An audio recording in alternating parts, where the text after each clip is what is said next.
თასი დამაჯილდოეს. რა? ვერ მივხვდი. ხომ თხოვე მოტოციკლით სეირნობას მოეშვი და საქმეს მიხედევა. ხოდა ნამუშევარი მომიწონეს და თასი დამაჯილდოეს. ძალიან კარგი. გილოცავ. ალბათ ფიქრობ, რომ ეს უბრალოდ თასია. რაკი ყველა თავს გევლება და ძვირადღირებული ბეჭდებით განებივრებს. იმათ კონზე ჩემი თასი თვალში არ მოგდის, არა? მე გარ მithქვამს. ყველაფერი ჩემაგივრად გადაწყვიტე. ჩემ გარა გინდა. რა სიტყობ? რა სალოდები?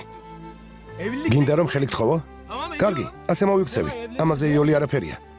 ავდგე და დავქორწინდეთ. მაგრამ ასეთი ცხოვრებისთვის მზად ხარ? ყველაფრის მიუხედავად ცოლად გამოვყები? მზად ხარ რომ ჭირიც და ლხინით ჩემთან ერთად გაიზიარო? მიდი. ცოლობას ასე არ სთხოვენ. მუცელში რკინის ნაგლეჯის ჩარტყმით ხელს არავის თხოვენ. გესმის? მაგრამ შენი ჩაფხუტის ქვეშ თავი კი არ რკინის ნაგლეჯი იმალება.